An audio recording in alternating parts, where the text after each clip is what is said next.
Mamaya lalabas na yung mga ibon. Yung mga ibon, alam na nila kung saan sila, alam nila kung saan, sino yung nagpapakain sa kanila.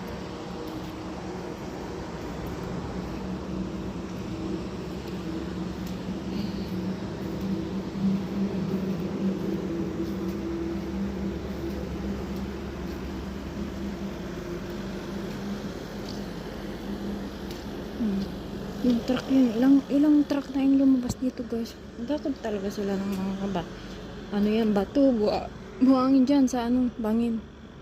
Dagat, ganun.